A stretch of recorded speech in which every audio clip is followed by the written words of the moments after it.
আমি জানি না আমার এই ভিডিওটাতে কি এমন আছে, যতবারই আমি ভিডিওটা আপলোড দেই ততবারই 4-5 মিলিয়ন ভিউ আসে। এই ভিডিওর কথাগুলো মানুষ এত পরিমাণ পছন্দ করছে, ব্যক্তিগতভাবে এই ভিডিওর কথাগুলো আমার নিজের কাছেও অনেক ভালো লাগে।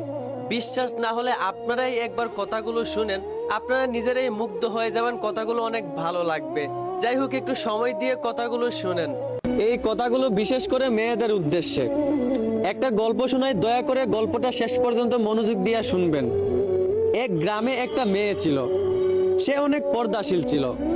মেয়েটা সবসময় আল্লাহর কাছে দোয়া করত, আল্লাহ আপনি স্বামী হিসাবে আমার জীবনে এমন একটা ছেলে দিয়েন যেই ছেলে আমার পর্দা রক্ষা করতে পারবে। একদিন একটা ছেলে মেয়ের সামনে গিয়া বলল, আমি আপনাকে বিয়ে করতে চাই, আপনার পর্দা আমি রক্ষা করব। মেয়েটা রাজি হয়ে গেল, তাদের বিয়ে হয়ে গেল। প্রথম প্রথম তাদের সংসার ভালোই চলতেছিল। ছেলেটা খেতে কাজ করত, মেয়েটা ঘরে কাজ করত। ছেলেটা মেয়েটার পর্দা রক্ষা করত। এইভাবে 1 বছর কেটে যাওয়ার পর তাদের ঘরে একটা সন্তান জন্ম নেয়। তারা অনেক খুশি হয়েছিল। সন্তান জন্ম নেওয়ার কিছুদিন পর ছেলেটা মেয়েটাকে বলে উঠল, দেখো আমি একা খেতে কাজ করি, আমার কষ্ট হয়ে যায়, তুমি একটু কষ্ট করে খেতে আমার জন্য খাবারটা নিয়ে যেও। মেয়েটা রাজি হয়ে গেল। তারপর থেকে প্রতিদিন মেয়েটা তার স্বামীর জন্য খেতে খাবার নিয়ে যাইতো।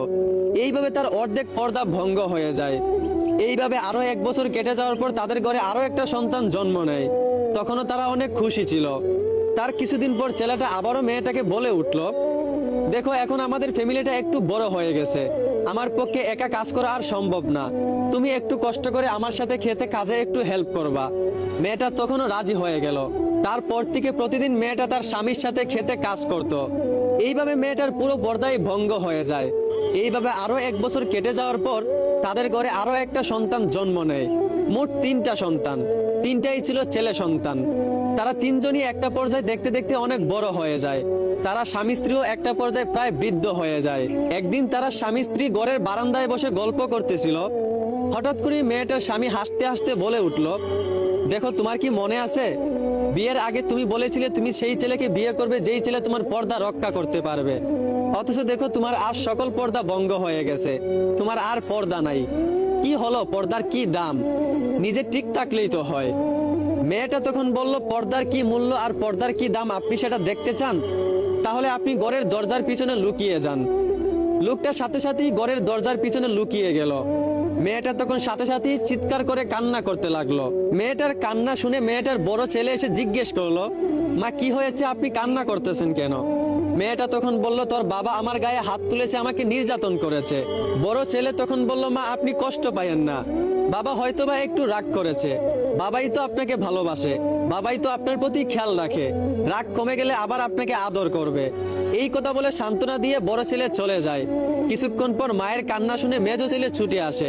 মেজো ছেলে এসে জিজ্ঞেস করে, মা আপনি কান্না করতেছেন কেন? মেয়েটা তখন বলল, তোর বাবা আমার গায়ে হাত তুলেছে।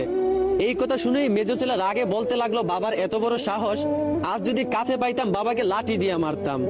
এই কথা বলেই মেজো ছেলে চলে যায়। তাদের এই কথাবার্তা মেয়েটার স্বামী দরজার আড়াল থেকে শুনতেছিল।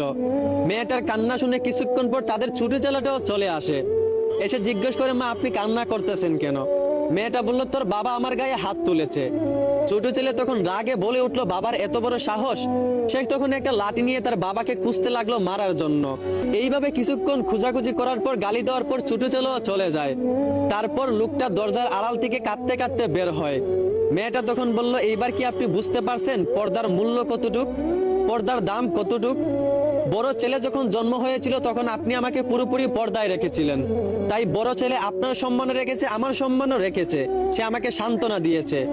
আর মেজো ছেলে যখন জন্ম হয়েছিল তখন আমি অর্ধেক পর্দায় ছিলাম, তাই সে আমার সম্মান রেখেছে, কিন্তু আপনাকে গালিগালাজ করেছে, আপনার সম্মান রাখে নাই। আর ছোট ছেলে যখন জন্ম হয়েছিল তখন আমি পুরোপুরি বেপর্দায় ছিলাম, তাই সে আমার সম্মানও রাখে নাই, আপনার সম্মানও রাখে নাই। আমার সামনে আপনাকে গালিগালাজ করেছে, আপনাকে মারার জন্য খুঁজেছে, সে কারো সম্মান খুঁজে নাই।